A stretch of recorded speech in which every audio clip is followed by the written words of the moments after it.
قل هل يستوي الذين يعلمون والذين لا يعلمون إنما يتذكر أولو الألباب.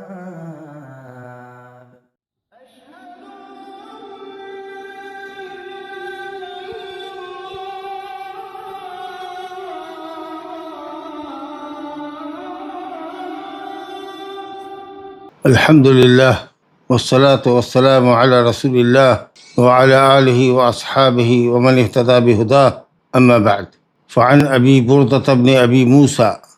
عن أبيه رضي الله عنه قال قال رسول الله صلى الله عليه وسلم لا نكاح إلا بولي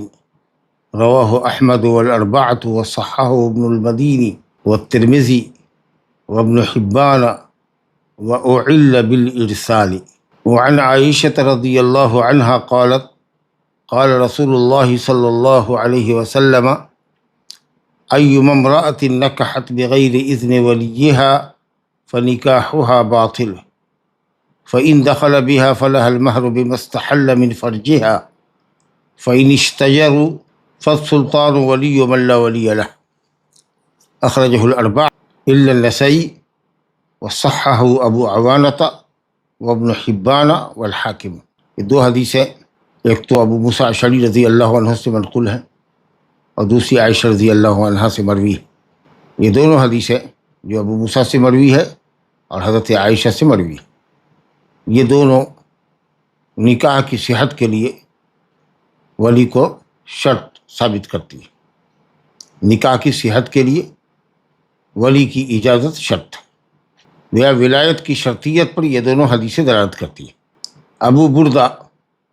جن کا نام عامر ہے، جو ابو موسیٰ اشعری کے بیٹے ہیں،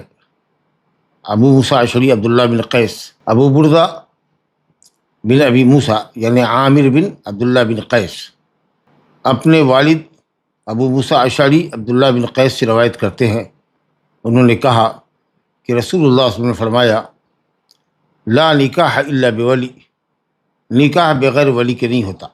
یعنی صحیح نہیں ہوتا. کہ اس حدیث کو احمد نے روایت کیا اور اربعہ نے، حالانکہ یہ حدیث نسائی میں نہیں ہے. سنن ترمذی، ابی داؤد اور ابن ماجہ میں، احمد اور بجائے اربعہ کے ثلاثہ میں، ابو داؤد، ترمذی، ابن ماجہ میں.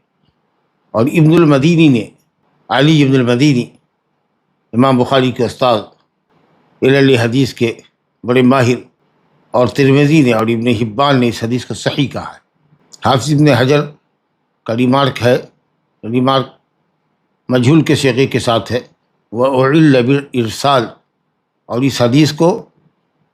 ارسال کے ذریعے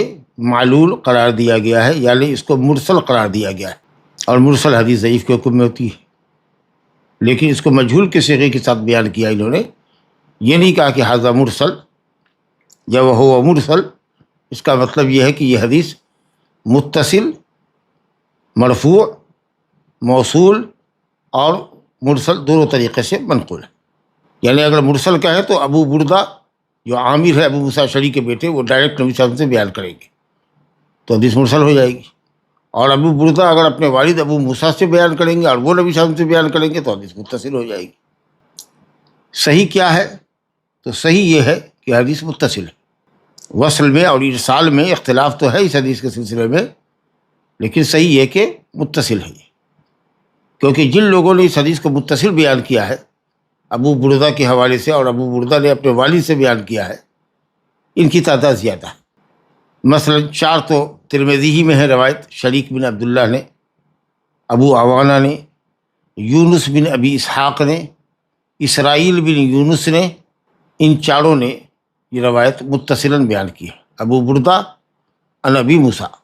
اور ابن حبان میں زہیر بن معاویہ نے بھی متصل بیان کیا ہے ابو بردہ سے، انہوں نے اپنے والد سے. اور حاکم میں قیس بن الربی نے. تو اس طریقے سے 6 لوگ ہیں جو ابو موسیٰ اشعری سے، ابو بردہ سے، ابو موسیٰ اشعری سے موصولاً روایت بیان کرتی ہے. اور جن لوگوں نے مرسل بیان کیا ہے وہ 2 ہیں، شعبہ اور سفیان ثوری. اگرچہ یہ دونوں من جبال الحفظ بڑے درجے کے حافظ ہیں، لیکن ان لوگوں نے ابو بردہ سے روایت کی ہے اور ابو بردہ نے نبی صلی اللہ علیہ وسلم سے روایت کی ہے جو مرسل بنتی ہے۔ ایک ہی مجلس میں یہ دونوں موجود تھے جب ابو بردہ نے قال قال رسول اللہ کہا تھا، یہ حدیث مرسل ہے ان کے لفظ کی ایک مجلس میں۔ لیکن جن کے نام ابھی آپ نے سنے، شریک بن عبداللہ، ابو عوانہ، یونس بن ابی اسحاق، اسرائیل بن یونس، زہیر بن معاویہ، قیس بن ربیع، ان حضرات سے مختلف مجالس میں ابو بردہ نے اپنے والد کا ذکر کیا ہے کہ ظاہر ہے کہ موصول روایتوں کو بیان کرنے والے یا متصل سند سے بیان کرنے والے صحابی کا ذکر کرنے والوں کی تعداد زیادہ ہے۔ دوسری بات یہ ہے کہ متصل بیان کرنے والے یا موصول بیان کرنے والے لوگوں میں اسرائیل بن یونس کا بھی میں نے نام لیا، ترمذی میں ہے اسرائیل بن یونس، اور اسرائیل نے ابو اسحاق السبعی سے روایت کیا ہے، اور ابو اسحاق السبعی سے روایت کرنے والے لوگوں میں شعبہ بھی ہے اور سفیان بھی ہے، لیکن تمام لوگوں میں سب سے زیادہ ثقہ اور اثبت ابو اسحاق السبعی سے روایت کرنے والے اسرائیل بن یونس، اور ابو اسحاق کے بیٹے ہیں یونس اور ان کے دونوں بیٹے اسرائیل اور عیسیٰ، یہ سب ابو اسحاق سے موصولاً بیان کرتے ہیں جو ان کے اولاد ہیں۔ تو کئی وجہ سے یہ روایت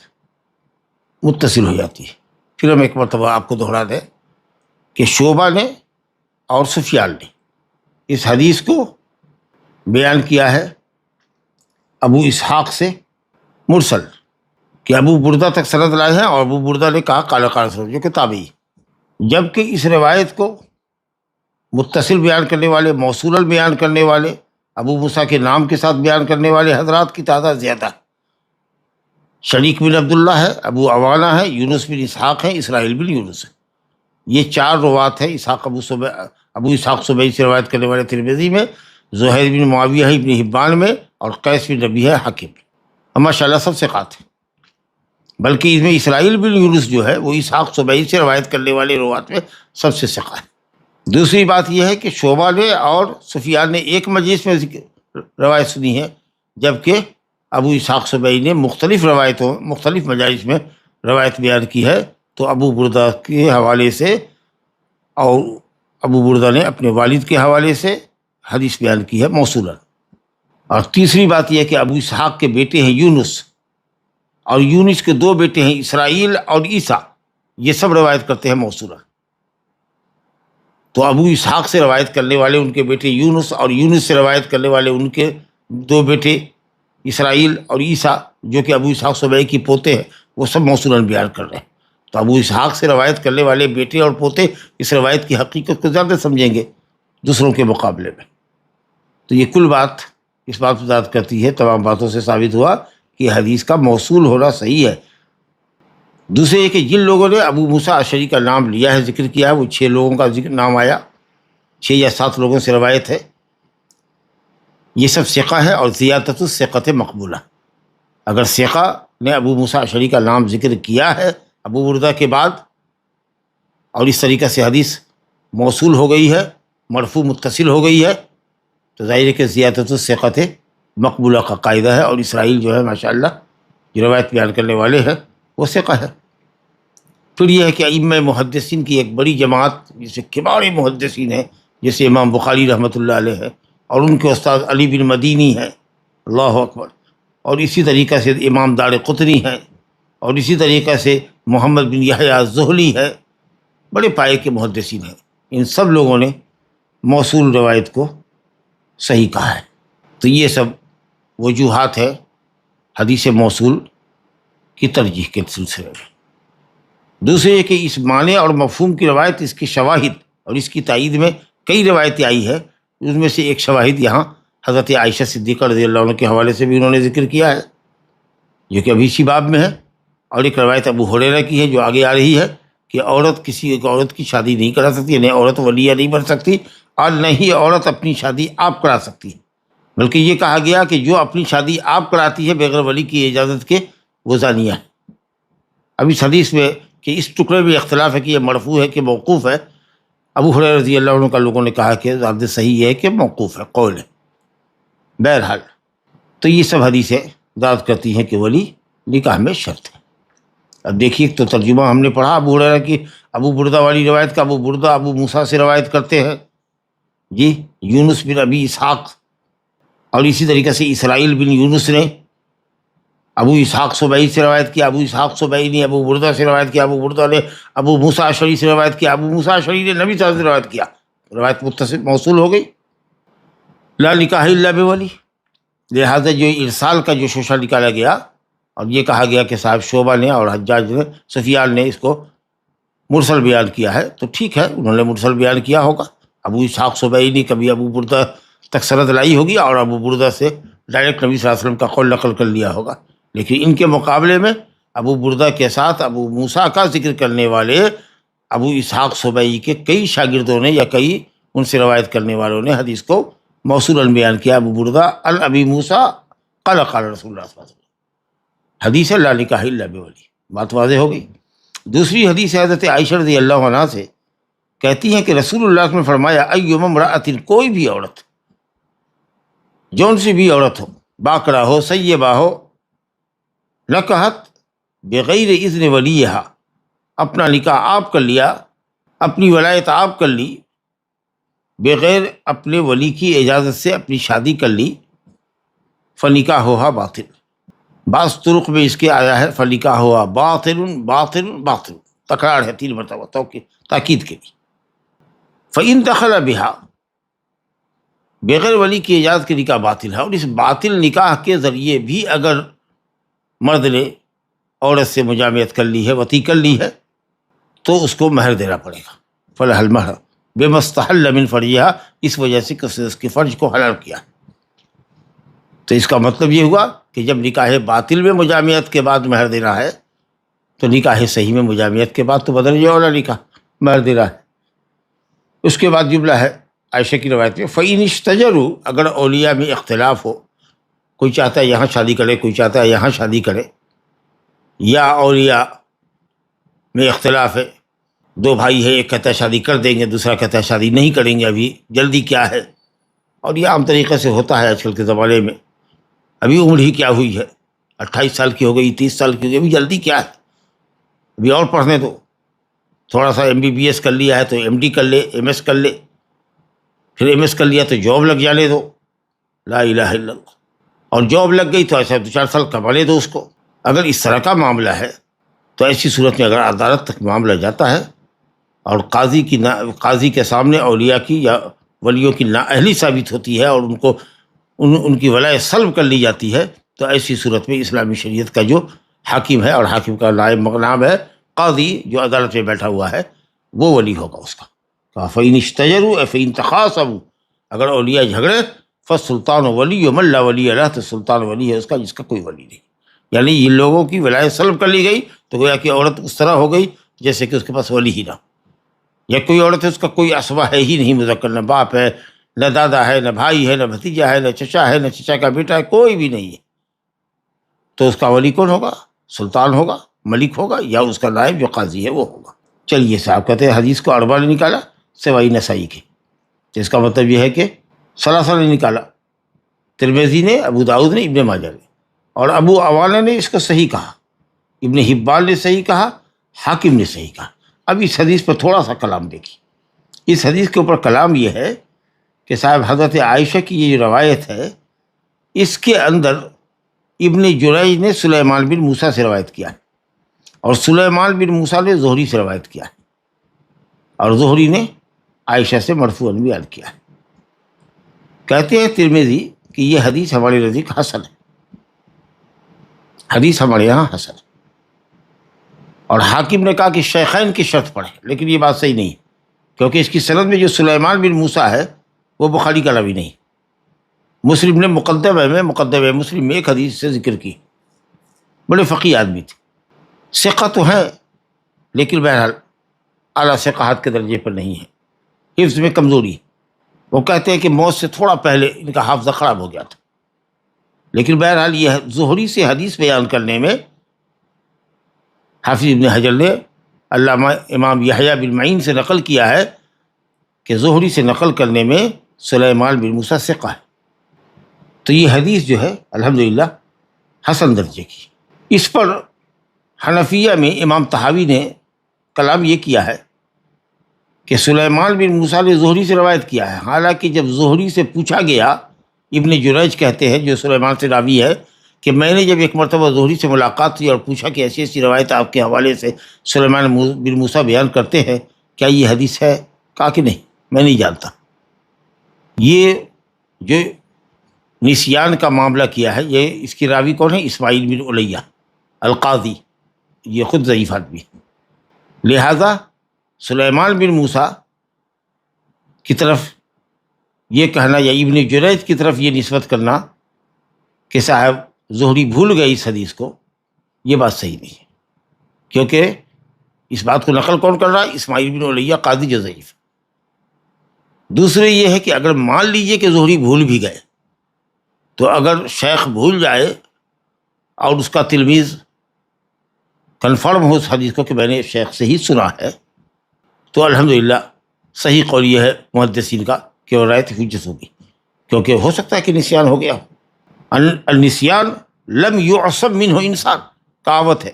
کہ نسیان سے بھلا کون آدمی محفوظ رہ سکتا ہے، چلو مان لیتے ہیں تھوڑی دیر کے لیے، حالانکہ ایسا تو نہیں ہے۔ ابن جریج کا یہ کہنا کہ سلیمان بن موسیٰ سے روایت کرتے ہیں، وہ زہری سے روایت کرتے، کہتے ہیں ابن جریج کہ میں نے زہری سے پوچھا تو اس حدیث کو وہ بھول گئے تھے، ایک تو یہ بات قدح صحیح نہیں ہے، کیونکہ اسماعیل بن علیہ قاضی بیان کرتے ہیں جو ضعیف راوی۔ اگر مان کے بھی چلے کہ صاحب چلو زہری بھول گئے تو زہری بھولے، لیکن سلیمان بن موسیٰ جو ہے وہ کنفرم ہے اور وہ پورے وثوق کے ساتھ اس کو زہری سے نقل کر رہے ہیں، تو اگر شیخ بھول جائے اور اس کا تلمیذ جزماً وہ یقیناً اس روایت کو بیان کرتا ہو تو روایت حجت ہوگی۔ اس طریقے سے یہ دونوں روایتیں، پہلی روایت الحمدللہ صحیح موصول ہے جس پر مرسل کے ذریعے اعتراض کیا جا رہا ہے، اور یہ دوسری حدیث جس کے اندر یہ کہا جا رہا ہے کہ یہ زہری سے روایت جس نے کیا ہے سلیمان بن موسیٰ نے، وہ سلیمان ابن موسیٰ نے زہری سے روایت کیا، حالانکہ زہری اس روایت کو بھول چکے تھے یا وہ کہتے تھے کہ میں نہیں جانتا اس حدیث کو۔ اور یہ دونوں ہی اعتراض مرسل ہونے کا، ابو بردہ ابو موسیٰ کی روایت پر، اور اس روایت کے اوپر کہ زہری بھول گئے، یہ دونوں ہی اعتراض ہباء منصورہ ہے، بے وزن ہے۔ لہٰذا ایک روایت صحیح اور دوسری حسن درجے کی روایت ہے کہ بغیر ولی کے نکاح نہیں ہوگا، اور اگر کوئی بھی عورت ایون سیبہ، شادی شدہ، طلاق یافتہ بیوہ اگر اپنی شادی آپ کرتی ہے بغیر ولی کی اجازت کے تو اس کا نکاح باطل ہے۔ اب آئیے لا نکاح الفاظ کی شرح کرتے ہیں۔ لا نکاح الا بولی، نکاح نہیں ہے، لا نفی جنس کے لیے، جیسے لا صلاۃ الا بفاتحۃ الکتاب، جی لا وضوء، لا صلاۃ الا بوضوء، کچھ کہہ لیجیے۔ لا نفی جنس کے لیے کیا مطلب؟ نکاح کا وجود ہی نہیں، پہلے ذات کی نفی ہوتی ہے، اس کے بعد اگر ذات کی نفی نہ ہو، بھئی نکاح تو ہے بغیر ولی کے تو پایا گیا، ایجاب قبول ہوا ہے، تو نکاح کا تو آپ انکار نہیں کر سکتے، نکاح تو پایا گیا، تو یہاں ذات کی نفی نہیں ہوئی۔ کوئی شخص نماز پڑھتا ہے، قیام کیا، رکوع کیا، سجدے کیا، سورہ فاتحہ نہیں پڑھی، نماز کی شکل تو پائی گئی، اگرچہ کہہ سکتے کہ شرعی نماز نہیں پائی گئی، لیکن چلو بظاہر شکل پائی گئی۔ تو لا اگر ذات کی نفی نہیں کرتا ہے تو دوسرے نمبر پر لا نفی کرتا ہے صحت کی، اور تیسرے نمبر پر نفی کرتا ہے کمال کی۔ اگر کوئی چیز صحیح ہوگی تب نہ کامل یا ناقص ہوگی، تو اگر ذات کی نفی نہ ہو تو اقرب الی الذات ہے صحت، اور اس کی بھی نفی ممکن نہ ہو تب کمال کی نفی۔ تو یہ کہنا کسی کا کہ لا نکاح الا بولی، نکاح مکمل نہیں ہوگا، یعنی بڑھیا نہیں ہوگا، اچھا نہیں ہوگا مگر ولی کے، لوگ طعنہ دیں گے لڑکی کو، کیسی لڑکی ہے، یا اس کے باپ کو طعنہ دیں گے کہ اس کی بیٹی بغیر اس کی اجازت کے شادی رچا لی، کسی شخص سے شادی کر لی۔ تو اس لیے افضل اور بہتر یہ ہے کہ صاحب ولی ہونا چاہیے، باقی رہا کہ شرط نہیں، کمال کی نفی، صحت کی نفی نہیں ہے۔ بڑے بابا، کمال کی نفی تب ہوتی ہے جب صحت کی نفی نہ ہوتا، سمجھا؟ لہذا لا نکاح الا بولی میں اگر نکاح کی نفی نہیں ہے تو نکاح کی صحت کی نفی ہوگی، یہی معنی ہوتا ہے لا نکاح، یعنی لا یصح النکاح الا باذن الولی۔ کیوں؟ کیونکہ قرینہ بھی موجود ہے، نیچے جو حضرت عائشہ کی روایت آئی ہے یہ تائید کر رہی ہے، بطلان کا حکم لگا رہی ہے، ایما امرأۃ نکحت نفسها بغیر اذن ولیہا فنکاحها باطل۔ تو لا ذات کی نفی کرتا ہے، صحت کی نفی کرتا ہے، کمال کی نفی کرتا ہے. ٹھیک ہے. نکاح کی ذات موجود ہے یعنی نکاح موجود ہے تو یہ معنی تو یہاں مراد نہیں ہوگا، کیونکہ نکاح بغیر ولی کے بھی پایا جاتا ہے. دوسرا یا تیسرا کہ کمال کی نفی ہے وہ مراد نہیں لے سکتے ہیں ہم، کیونکہ باطل کا حکم لگ رہا ہے حضرت عائشہ کی مرفوع روایت میں. تو یہ کہنا کہ کامل درجے کا نکاح نہیں ہے، ناقص نکاح ہو جائے گا، بہت افضل ترین نکاح تو نہیں ہے لیکن نکاح صحیح ہے، یہ کیسے آپ کہہ سکتے ہیں؟ کمال کی نفی کیسے کر سکتے ہیں جبکہ نبی صلی اللہ علیہ وسلم اس کے اوپر باطل کا حکم لگا رہے ہیں؟ تو جب نکاح کے وجود کا انکار نہیں کر سکتے، کمال کا انکار نہیں کر سکتے، تو اب بچا کیا؟ صحت. اس کا مطلب ہے کہ نکاح صحیح نہیں ہے. چلیے صاحب، نکحت نفسہا کا مطلب کہ اپنی شادی آپ اس نے کرا دی بغیر ولی کے. فنکاحھا باطل، تو اس کا عقد باطل ہے، یعنی نکاح صحیح نہیں ہے، باطل ہے. اب پھر ولی کی اجازت ہوگی تو دوبارہ سے نکاح ہوگا، ایجاب قبول ہوگا. اب اس بیچ میں اگر باطل نکاح کے ذریعے مرد نے بیوی سے مجامعت کر لی ہے، جو بیوی اصلاً شرعاً نہیں ہے اس کی، لیکن وہ تو سمجھ رہا ہے کہ بیوی ہے، بالغہ لڑکی ہے، کورٹ میں جا کے اسے مینج کر لی ہے یا کہیں اور بغیر ولی کی اجازت کے، تو یہ نکاح نہیں ہے، صفا ہے. الا کہ جاہل ہو، نہیں جانتا ہو، ورنہ بدکاری ہے، نکاح باطل ہے. اور اس باطل نکاح کو اگر توڑ دیا گیا اور پھر اس کے بعد شادی کے لیے ایگری نہیں ہے وہ، یا عورت اس کا ولی راضی نہیں ہوا کسی وجہ سے، تو پھر اس کو مہر دینا پڑے گی، جو کہ ہم پڑھ چکے. فَإِن دَخَلَ بِهَا، یعنی بغیر اذن ولی کے عورت نے اگر کسی مرد سے شادی کر لی اور مرد نے دخول کر لیا، وطی کر لی، تو اس کو پوری مہر دے گا جو مہر مقرر ہے. اور لڑکی کی شادی کے سلسلے میں اگر اولیاء جھگڑتے ہوں اور جس کی وجہ سے قاضی نے ان کو مسلوب الولایت قرار دیا، ان کی ولایت سلب کر لی ہو،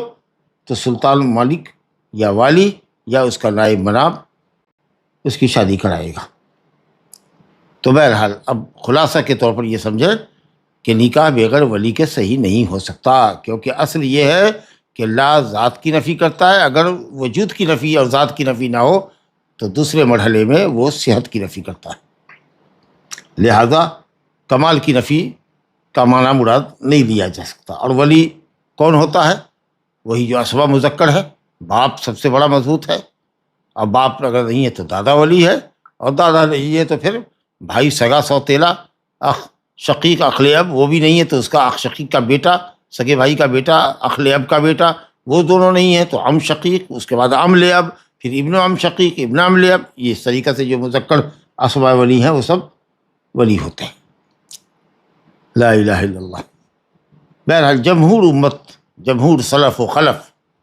امام مالک، امام شافعی، امام احمد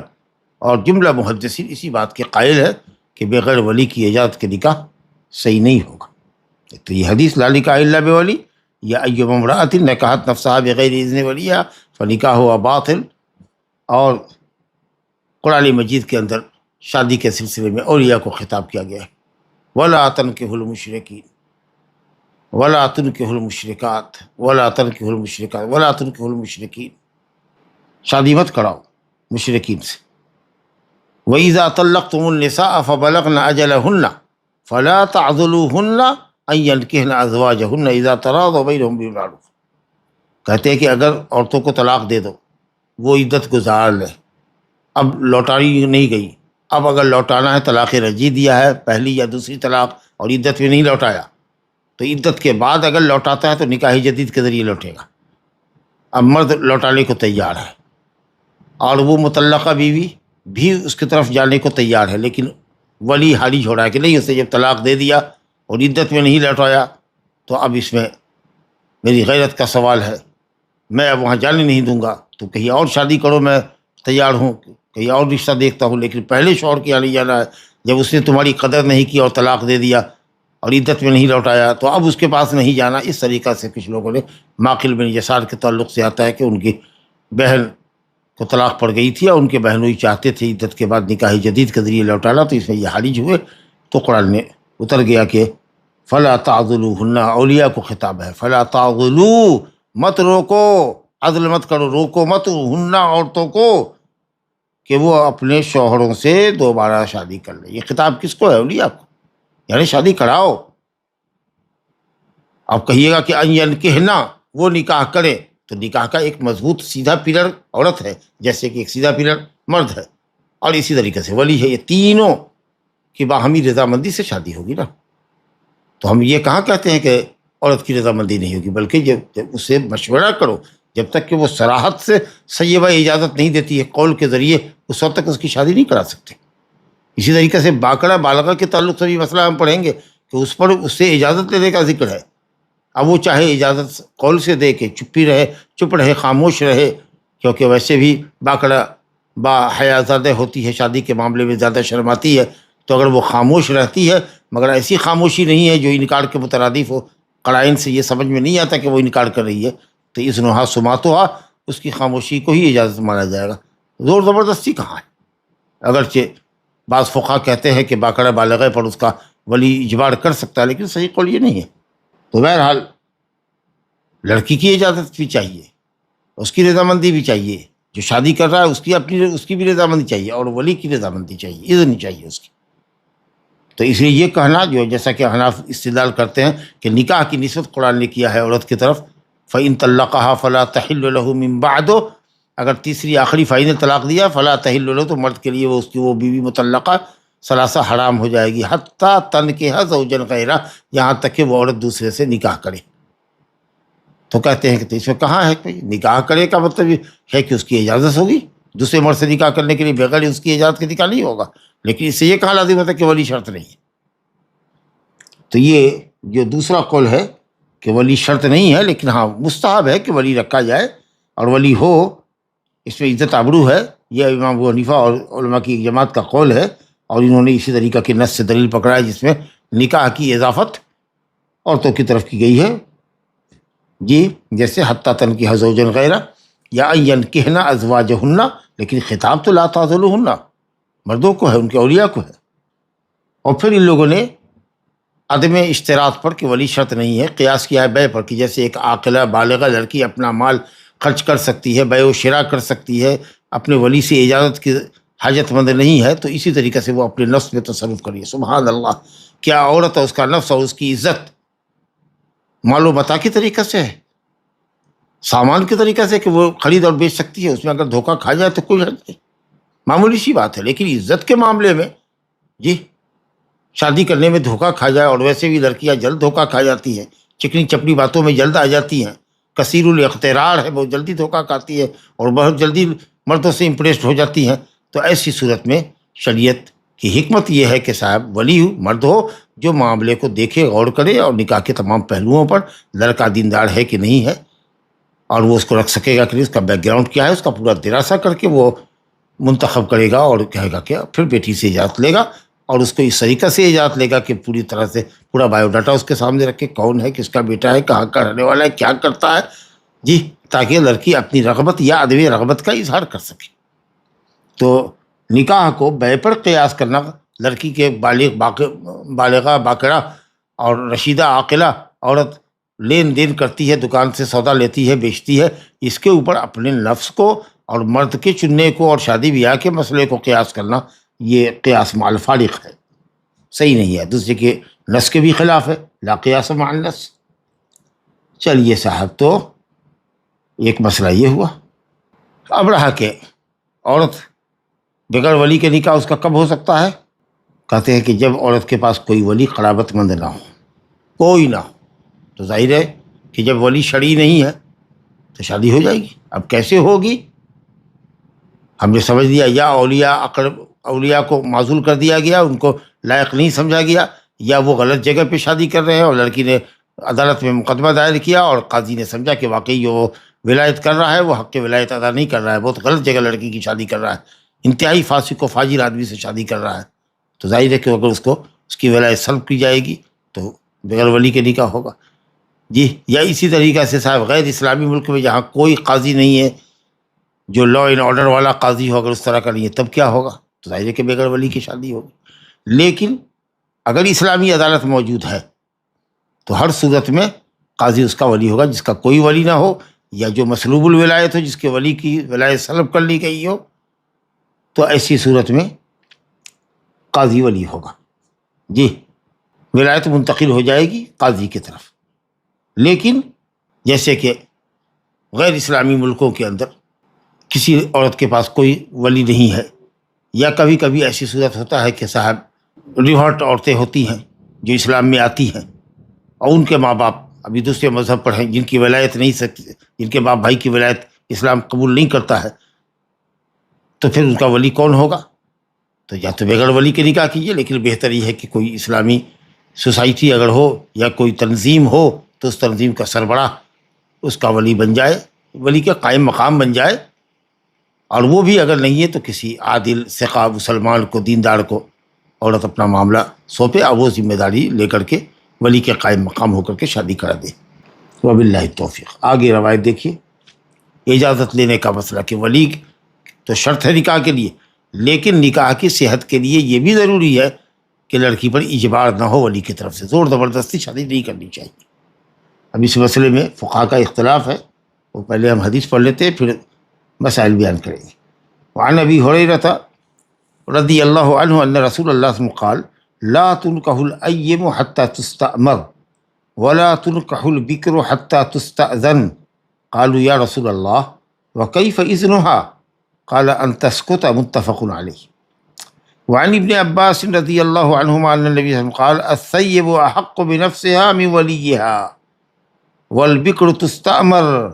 وإذنها سکوتها رواہ مسلم۔ وفی لفظ لیس للولی مع الثیب امر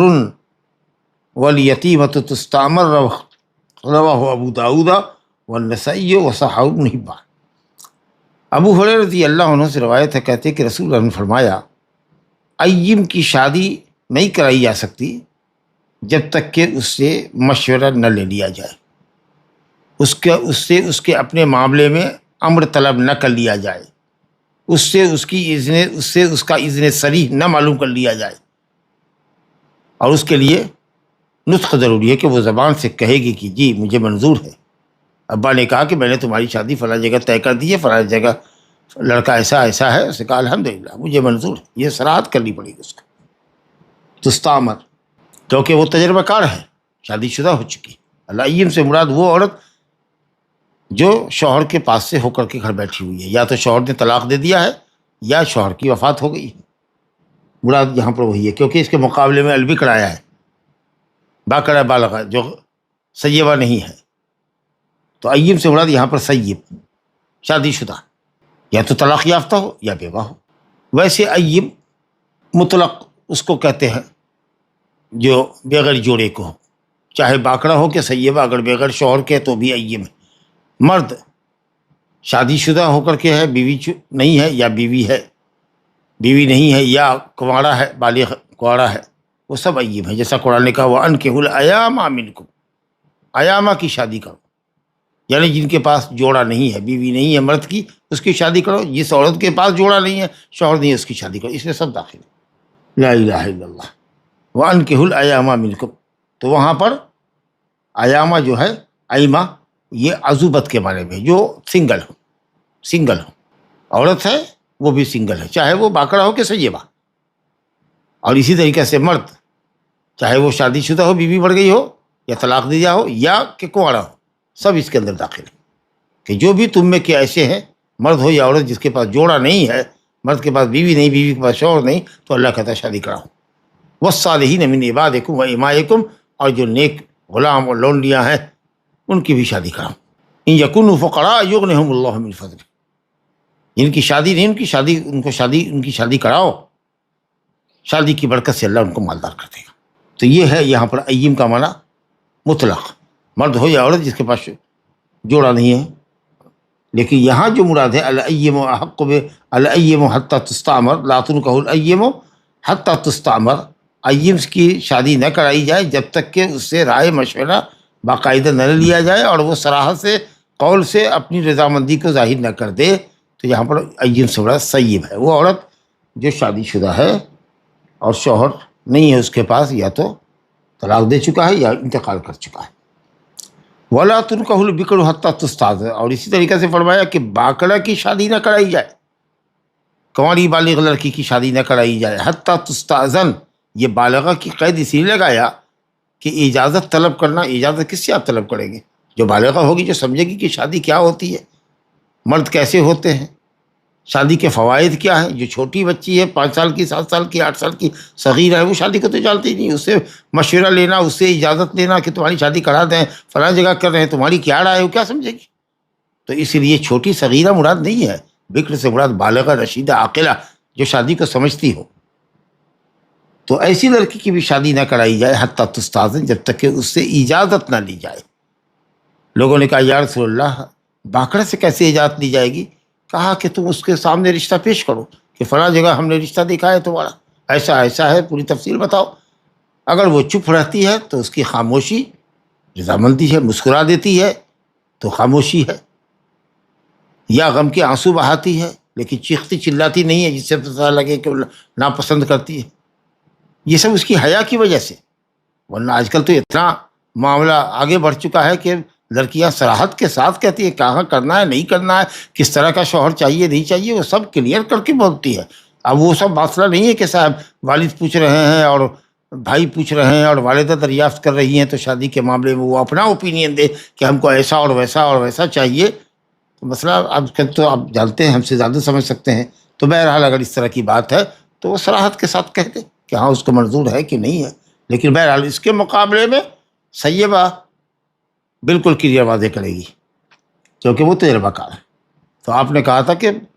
باقاعدہ سے اجازت لیے بغیر شادی مت کراؤ، اور اجازت یہ ہے کہ اس کے سامنے رشتہ پیش کرو. اگر وہ چپ رہتی ہے یا ہاں کرتی ہے تب، نہیں تو نہیں. اگر انکار کرتی ہے تب نہیں. دوسری روایت ہے اس باب میں، ابن عباس رضی اللہ عنہ سے روایت ہے، نبی نے فرمایا السیب احق بنفسها من ولیها. سیب اپنے نفس کے معاملے میں اپنے ولی سے زیادہ حق رکھتی ہے. اس کا یہ مطلب نہیں کہ ولی کا کوئی حق نہیں، ولی کا بھی حق ہے اور وہ اجازت دے گا، لیکن شوہر کے انتخاب میں کہ شوہر کون ہوگا یہ سیب منتخب کرے گی. فلاں سے کرے نہیں، فلاں سے کرے ہاں، یا ان دونوں سے مت کیجیے، فلاں سے کیجیے، تو ولی انکار نہیں کرے گا. اور اگر ولی انکار کرے گا اور معقول وجہ انکار کی ہے تب تو ٹھیک ہے، اگر معقول وجہ نہیں ہے تو اس کو مسلوب الولایہ قرار دیا جائے گا. تو یہ احقیت کا یہ مطلب نہیں کہ آپ شادی شدہ عورت کی شادی کرانے میں، مطلقہ کی شادی کرانے میں آپ ولی کا کوئی رول نہیں ہے، جیسا کہ کچھ لوگ سمجھتے ہیں. لا نکاح الا بولی، کسی کا نکاح بغیر ولی کے ہوگا ہی نہیں. ہاں شوہر کے انتخاب اور اختیار میں چونکہ وہ تجربہ کار ہے اس لیے وہ رائے دینے کی زیادہ مستحق ہے، کیونکہ وہ مرد کو سمجھ چکی ہے مرد کیسے ہوتے ہیں اور اب اس کو کیسا مرد چاہیے. اس لیے الایم احق بنفسها من ولیها. اگر اس کا مفہوم الٹا لیجیے کہ اس کا مطلب کہ باقرہ کے مقابلے میں اس کا ولی اس سے زیادہ حقدار ہے، ٹھیک ہے، مفہوم ہوا کہ باقرہ کے معاملے میں اس کا ولی اس باقرہ سے زیادہ حقدار ہے، لہذا وہ زور زبردستی کرے گا. جیسا کہ کچھ لوگوں نے کہا کہ باقرہ بالغہ کی شادی اس کا ولی زبردستی کر سکتا ہے اس کی مرضی کے خلاف. تو یہ مفہوم سے استدلال ہوگا، اور مفہوم سے استدلال منطق کے مقابلے میں کمزور ہوتا ہے. اور ابھی ہم نے ابو ہریرہ رضی اللہ عنہ کی حدیث پڑھی کہ آپ صلی اللہ علیہ وسلم نے فرمایا ولا تنکحوا البکر حتی تستأذن. تو اس سے صحیح قول یہی ہوگا کہ باقرہ سے بھی آپ کو اجازت دینی ہے. بہرحال دیکھیے نا، خود اس حدیث میں بھی ہے والبکر تستأمر، اور باقرہ سے مشورہ کرو یعنی رائے لو. حالانکہ ایم سے تستأمر کا لفظ آیا ہے، اس میں نطق شرط ہے کہ زبان سے وہ بولے. تو یہاں پر تستأمر جو ہے یہ تستأذن کے معنی میں، کیونکہ پھر آگے آ رہا ہے وَإِذْنُهَا سُكُوتُهَا، اس کا اذن اس کا سکوت ہے. باقرہ کا اذن اس کا سکوت ہے، اگر وہ رشتہ کو سن کر کے چپ رہتی ہے تو وہی ہے وَلَا تُنْكَحُ الْبِكْرُ حَتَّى تُسْتَأْذَنَ وَإِذْنُهَا أَن تَسْكُتَ، وہی مفہوم ہے. تو یہاں پر باقرہ سے تستأمر کا جو لفظ ہے یہ تستأمر تستأذن کے معنی میں. بہرحال سیبہ کا معاملہ زیادہ مؤکد ہے کہ وہ مجھ سے بولے اور یہ خاموش رہے یا مجھ سے بولے. اب اس وقت تو معاملہ خاموش رہنے کا نہیں ہوتا ہے، شاید ہی کہیں کوئی خاموش رہتی ہو یا اپنی ماں سے کہہ دیتی ہو کہ ٹھیک ہے جو آپ لوگ چاہیں، سمجھا کہ نہیں، یا صرف خاموشی پر اکتفا کرتی ہو، بولتی نہیں ہو. تو باقاعدہ اس پر ڈسکس ہوتا ہے تمہاری باقرہ لڑکیوں میں کہ کس سے کرنا ہے، کیا کرنا ہے، اور اس کی چوائس کیسی ہے. جی چلیے، بہرحال بات کو زیادہ لمبا نہ کرتے ہوئے یہ آپ کے سامنے حدیث آ گئی کہ صاحب السیب احق بنفسها من ولیها، ولی کے مقابلے میں زیادہ اپنے نفس کا حقدار ہے، یعنی ولی نہیں کہہ سکتا، تھوپ نہیں سکتا کہ اس مرد سے شادی کرو ایب کے لیے، سیبہ کے لیے، بلکہ وہ جس کو پسند کرے گی ولی کو ہاں کر کے اس کی شادی کرنی پڑے گی، الا یہ کہ اگر لگے کہ بہت غیر کفو سے کر رہی ہے، انتہائی فاسق اور فاجر آدمی کے یہاں جا رہی ہے، دیندار نہیں ہے، اور سیبہ اصرار کر رہی ہے کہ میں اسی سے شادی کروں گی، تو پھر جائیے معاملے کو لے کر کے آئیے عدالت میں، قاضی دیکھے گا۔ چلیے صاحب کہتے ہیں کہ یہ حدیث مسلم کی ہے، ابن عباس والی، اور ایک لفظ میں ہے کہ لیس للولی مع السیب امر، سیب کے ساتھ ولی کا حکم نہیں چلے گا، یعنی سیب کے اوپر زبردستی نہیں چلے گی، ٹھیک بات۔ والیتیمۃ تستعمر، اور یتیمہ سے، یتیمہ تو کہتے ہیں نابالغ بچی کو جس کا باپ مر گیا ہو، بلوغت کے بعد تو یتیمی کا اطلاق نہیں ہوتا، تو مراد یتیمہ سے مراد یہاں پر تستعمر، یتیمہ سے مراد بالغہ، بالغہ۔ اس کو یتیمہ کیوں کہا؟ اس لیے اس اعتبار سے کہ وہ بلوغت سے پہلے یتیمہ تھی، باپ نہیں تھا اس لیے یتیمہ تھی، اب جب وہ بالغ ہوئی تو یتیمہ نہیں رہی، تو یہ جو یتیمہ کہا گیا یہ بے اعتبار مکانت، پہلے کی حالت کے اعتبار سے۔ وَابْتَلُوا الْيَتَامَى حَتَّى إِذَا بَلَغُوا النِّكَاحَ فَإِنْ آنَسْتُم مِّنْهُمْ رُشْدًا فَادْفَعُوا إِلَيْهِمْ أَمْوَالَهُمْ، ان یتیموں کو آزماؤ کہ اب یہ تصرف کر سکتے ہیں مال کے اندر ٹھیک سے، تو ان کے باپ کا جو مال تم رکھے ہو تمہارے پاس ہے اور تمہاری ولایت اور نگرانی میں ہے، ان یتیموں کو مال دے دو، ان یتیموں کا مال نہ کھاؤ۔ یہ سب اس لیے تاکہ سمجھو اس کی یتیمی کو ذہن میں رکھو کہ اس کے پاس باپ نہیں ہے۔ تو بہرحال یتیم، کیونکہ یتیمہ اگر بلوغت سے پہلے ہے یتیمہ، اگر تو اس سے مشورہ لینے کا کوئی مطلب ہی نہیں ہے، جیسا کہ میں نے بتایا کہ اجازت اور مشورہ اس سے لیا جاتا ہے جو نکاح کے مقاصد کو سمجھتی ہو، مرد کو سمجھتی ہو، مرد کی کوالٹی کو سمجھتی ہو، مرد کے اخلاق اور عادات سے واقف ہو کہ مرد کس طرح کے ہوتے ہیں اور کیسا اچھا آدمی ہو، کس کو اچھا کہتے ہیں۔ تو بہرحال یتیمہ سے مراد یہاں پر بالغہ ہے، تو بالغہ باقرہ، جب سیب آیا تو یہاں پر یتیمہ سے مراد بالغہ باقرہ، چاہے وہ واقعی اس کا باپ پڑا ہوا ہو یا کہ باپ زندہ ہو، لیکن اس سے مشورہ لینا ہے، اجازت لینی ہے بغیر اس کے اجازت، لیکن بلوغت ہونی چاہیے، کیونکہ بلوغت کے بغیر اجازت لینے کا کوئی فائدہ نہیں، بچی لڑکی کیا اجازت دے گی اور وہ کیا سمجھے گی نکاح کے معاملے کو۔ چلیے صاحب، تو یہ مسئلہ ہو گیا کہ صاحب اجازت کے بغیر معاملہ نہیں ہونا چاہیے، البتہ سیب کے لیے ضروری ہے کہ اپنے شوہر کے سلسلے میں جو ولی نے رشتہ دیا ہے اس کے اوپر وہ کلام کرے، بولے، نطق اور صراحت کے ساتھ لفظ کے ذریعے وہ اپنی موافقت یا عدم موافقت ظاہر کرے۔ اور باقرہ کے معاملے میں ذرا ہلکا معاملہ ہے کہ اگر وہ چپ رہتی ہے تو یہ سکوت اس کی علامت رضا ہے۔ بہرحال اب علماء میں اختلاف ہے اس بات پہ، تقریباً پہلے یہ ذکر کرتے کہ اس بات پہ تقریباً اتفاق ہے کہ سیبہ شادی شدہ عورت جو مطلقہ ہو یا بیوہ ہو، اس کی شادی ولی زبردستی نہیں کر سکتا، اس پر تقریباً اتفاق ہے، اکا دکا اگر قول کسی کا ہو تو اس کو شاذ ہی سمجھا جائے، کیونکہ بعض اہل علم نے اس پر اجماع نقل کیا ہے۔ اختلاف ہے اس بات میں کہ باقرہ بالغہ عاقلہ، باقرہ ہے بالغہ عاقلہ ہے، جیسا کہ ہم لوگ کے گھر میں ہوتی ہے بیٹی بہنیں، ماشاء اللہ 22 سال کی ہے، 25 سال کی ہے، 28 سال کی ہے، 30 سال کی ہے، پڑھی لکھی ہے، ایسی لڑکیوں کی شادی کیا اس کا ولی بغیر اس کی اجازت کے کر دے گا؟ تو یہ امام مالک، امام شافعی، امام اسحاق بن راہویہ اور اسی طریقے سے امام احمد کا مذہب یہ ہے کہ صاحب ولی بغیر اجازت کے شادی کرا سکتا ہے، اور ابن عباس کی حدیث سے یہی پکڑا کہ جب ایّم ولی کے مقابلے میں زیادہ حق ہے تو گویا کہ ولی باقرہ کے معاملے میں باقرہ سے زیادہ حق رکھتا ہے، جب سیبہ کو زیادہ حق ہے اپنے معاملے میں ولی کے مقابلے میں، اپنے معاملے کا زیادہ حق ہے سیبہ کو ولی کے مقابلے میں، تو باقرہ کے معاملے میں اس کے ولی کو زیادہ حقیت حاصل ہے۔ لیکن جیسا کہ ہم نے کہا کہ یہ مفہوم ہے اور صراحت یہ حدیث آئی ہے ابو ہریرہ کی کہ وَلَا تُنْكَحُ الْبِكْرُ حَتَّى تُسْتَأْذَنَ، شادی مت کرو جب تک کہ اجازت نہ لے لو۔ تو دوسرا قول جو ہے جو حنفیہ کا ہے وہ یہ ہے کہ صاحب باقرہ بالغہ لڑکی کی شادی اس کی رضامندی کے بغیر نہیں کی جا سکتی، ولی کو اجبار نہیں ہے کا حق نہیں ہے، اور یہ مذہب ابو حنیفہ رحمۃ اللہ علیہ کا ہے اور امام احمد کی ایک روایت ہے جس کو شیخ الاسلام ابن تیمیہ نے بھی پسند کیا، ابن القیم نے پسند کیا، اور امام وقت علامہ ابن باز رحمۃ اللہ علیہ نے بھی پسند کیا، کیونکہ نبی صلی اللہ علیہ وسلم نے باقرہ کی شادی کرانے سے بغیر اس کی اجازت کے منع فرمایا، اگر اس کی اجازت معتبر نہیں ہوتی تو شریعت نے کیوں اس کی اجازت کو شرط لگایا؟ دوسری حدیث ہے سنن کے اندر کہ ایک لڑکی بالغہ باقرہ کی شادی اس کے باپ نے اس کی مرضی کے خلاف شادی کر دی تھی، اور وہ اس شادی سے راضی نہیں تھی۔ جب نبی صلی اللہ علیہ وسلم کے پاس وہ شکایت لے کر آئی تو آپ صلی اللہ علیہ وسلم نے اس کو اختیار دیا کہ چاہو تو رشتہ کو رکھو، باقی چاہو تو توڑ دو۔ اور پھر یہ بات بھی دیکھی نا، عقل کے خلاف لگتی ہے کہ ایک جوان بالغ پڑھی لکھی لڑکی ہے ماشاءاللہ، یہ سمجھدار ہے، اور وہ ایک شوہر کو ناپسند کرتی ہے اور آپ زبردستی اس کے ساتھ اس کو باندھتے ہیں۔ یہ بات کہاں کے لیے مناسب ہے؟ کبھی مناسب نہیں۔ آپ کسی کو ایسی چیز کے کھانے پینے پر مجبور نہیں کر سکتے، ایسے لباس پہننے پر مجبور نہیں کر سکتے جس کو وہ چاہتا نہیں ہے۔ اور آپ جسم کا معاملہ ہے،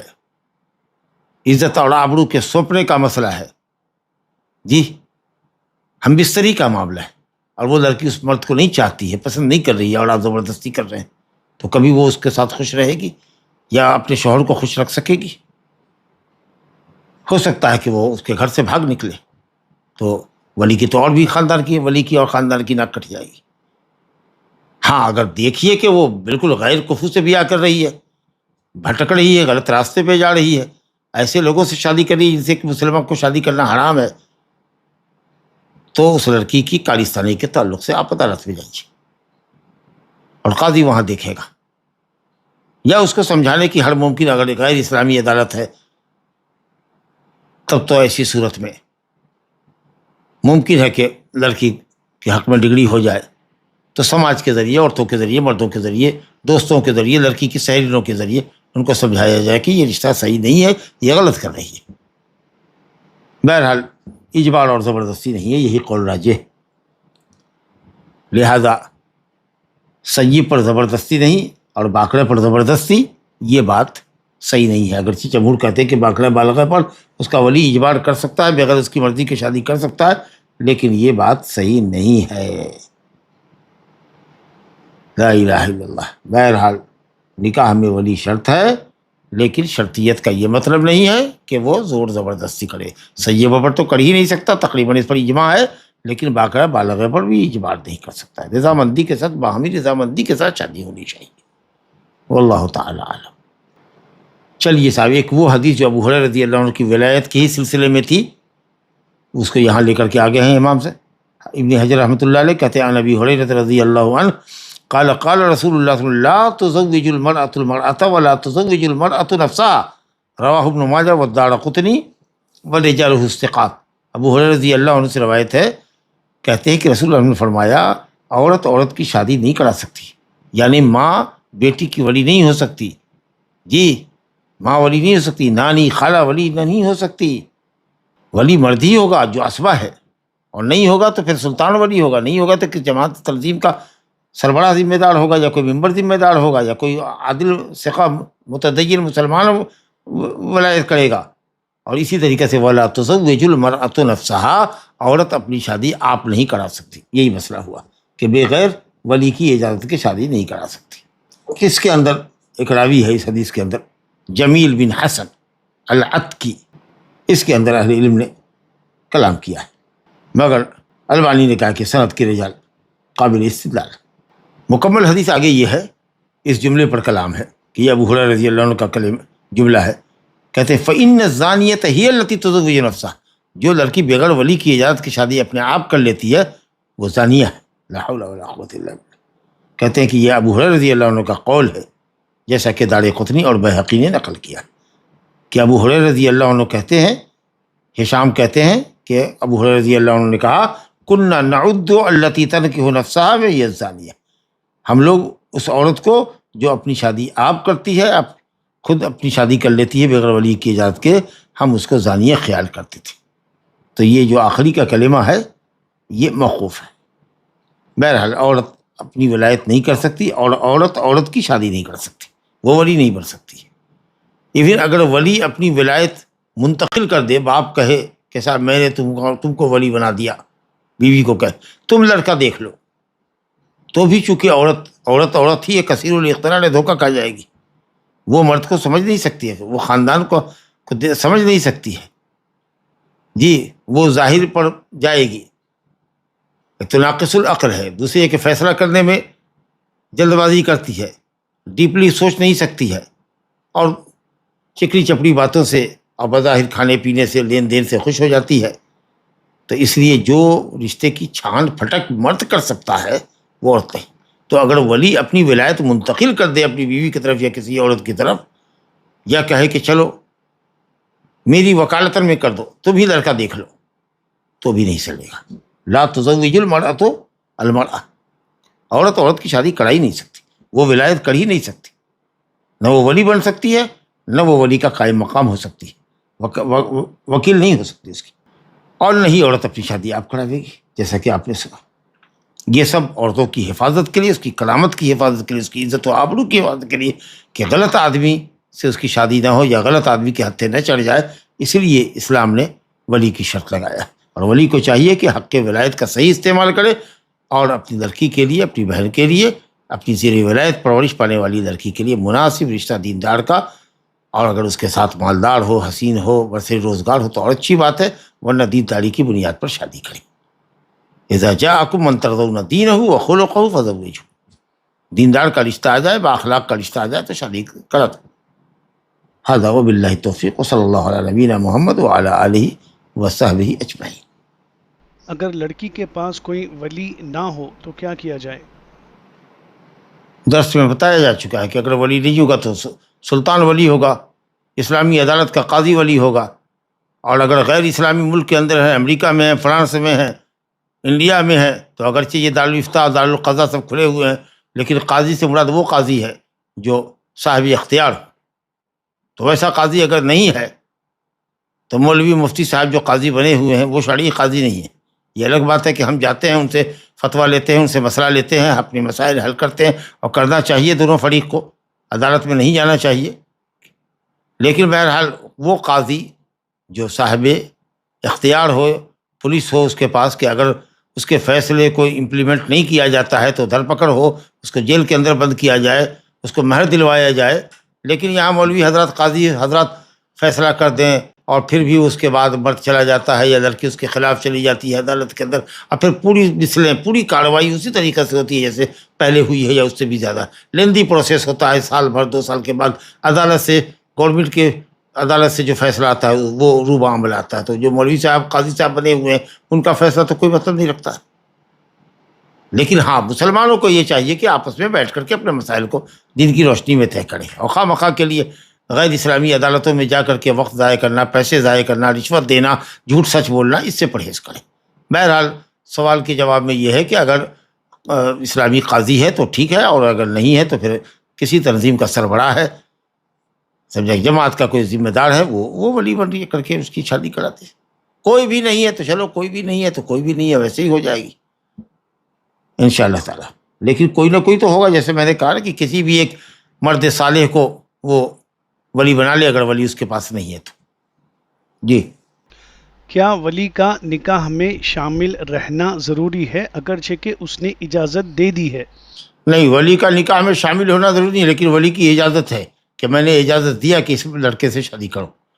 رشتہ پیش کیا گیا کہ فلاں جگہ کا لڑکا ہے، یہ بایو ڈاٹا، یہ تفصیل ہے، اس نے طے کیا، دیکھ لیا، سن لیا، اور اس نے یہ کہا کہ میں اس رشتے سے راضی ہوں، میں اجازت دیتا ہوں، شادی کر لو۔ صرف یہ نہیں کہ ولی نے اگر کہہ دیا بیٹی کو کہ تمہارا جہاں جی چاہے شادی کر لو، تو اب اس نے شادی کر لیا تو ولایت ہو گئی۔ نہیں، یہ ولایت نہیں ہوئی۔ جس لڑکے سے کرنا اس رشتے کو سامنے لایا جائے، اس کے بعد ولی کہے کہ ٹھیک ہے، میں نے اجازت دیا،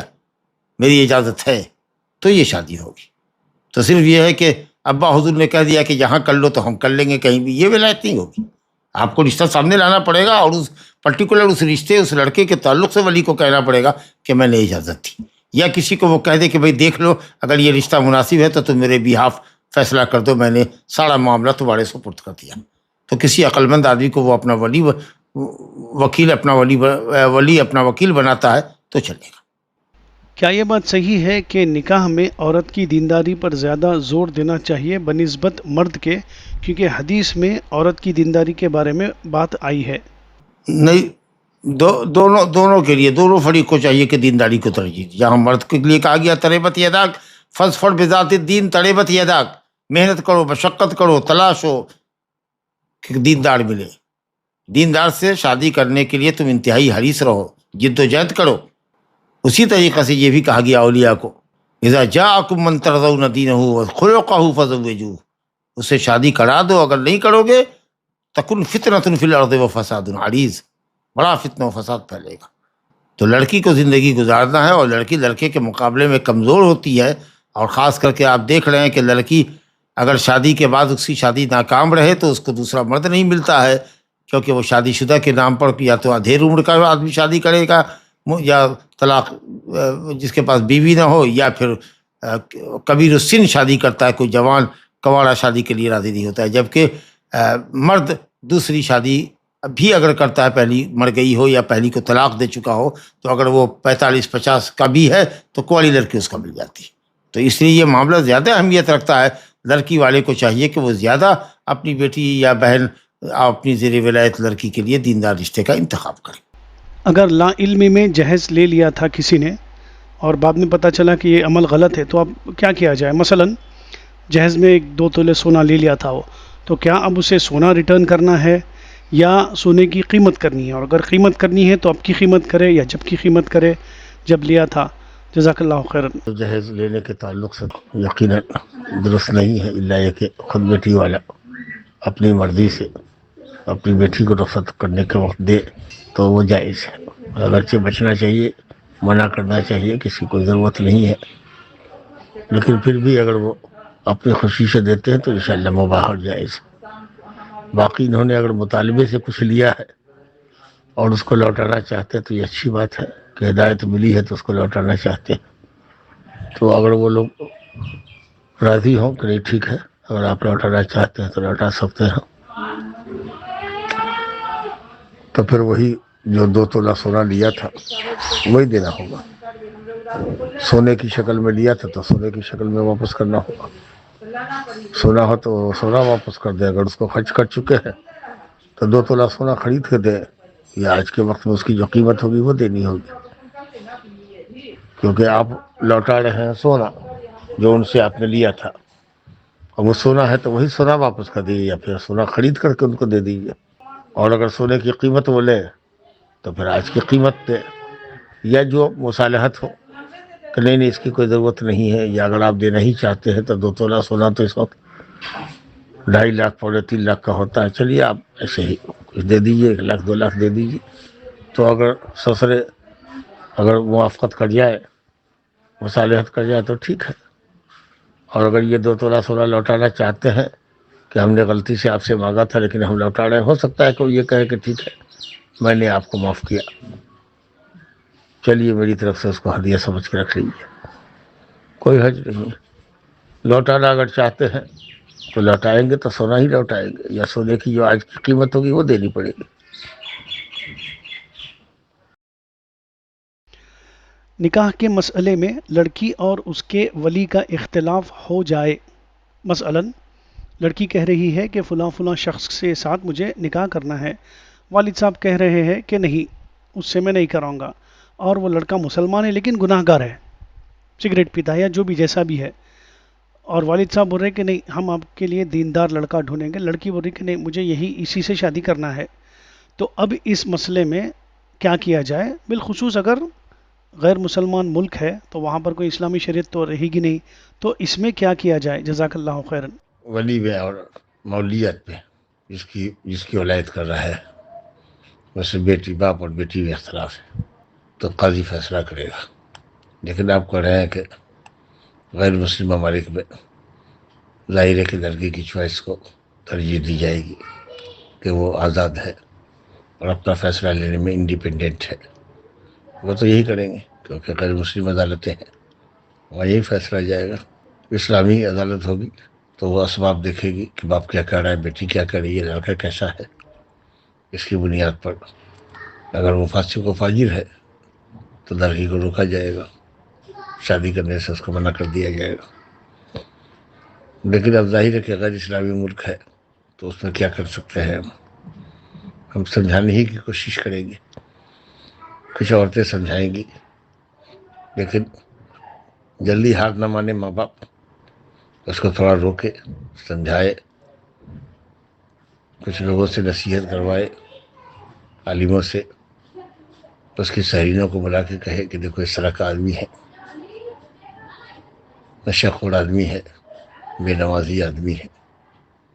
اسلام میں اس طرح کی شادی جائز نہیں ہے، یہ عفیفہ ہے، یہ نمازی ہے، یہ پاک دامن ہے، اور وہ آدمی صحیح نہیں ہے. اس طرح سے کوشش ہی کی جائے گی. اسلامی عدالت ہوتی تو وہاں سے لڑکی پر پابندی لگ جاتی. اب یہاں پر پابندی تو لگنے سے نہیں، بلکہ گورنمنٹ کے قاضی سپورٹ کریں گے کہ لڑکی 18 سال کی ہو گئی، بالغہ ہو گئی، وہ اپنی زندگی کا فیصلہ کر سکتی. جب ایسی صورت ہو تو حکمت سے کام لینا چاہیے، بیٹی کو نرمی سے پیار سے سمجھانا چاہیے، شدت نہیں کرنی چاہیے. کچھ دن اس کو گھر میں روکے، سمجھائے بجھائے. اگر سمجھتی ہے تو ٹھیک ہے، نہیں سمجھتی ہے تو کہے ولی کہ صاحب ٹھیک ہے تم ایسا کر رہی ہو، میں مجبور ہوں، میری مجبوری کا فائدہ اٹھا رہی ہو، جانو تمہارا کام. بہرحال اگر وہ بہت ریجڈ ہے اور سمجھانے پر نہیں سمجھتی ہے تب ایسی صورت میں والدین اگر زبردستی اس کی شادی کر دیتے ہیں اور وہ کنوینس نہیں ہوتی ہے، مطمئن نہیں ہوتی ہے، تو خطرہ ہے کہ صاحب وہاں سے بھی بھاگ کھڑی ہوگی تو اور نہ کٹ جائے گی. ایسے موقع پر بہرحال سماج کے لوگ رائے مشورہ کر کے دیکھیں، اس کو سمجھا کے دیکھیں، سمجھتی ہے تو ٹھیک ہے، ورنہ جائے، جہاں جاتی ہی جائے، ولی اجازت دے دے.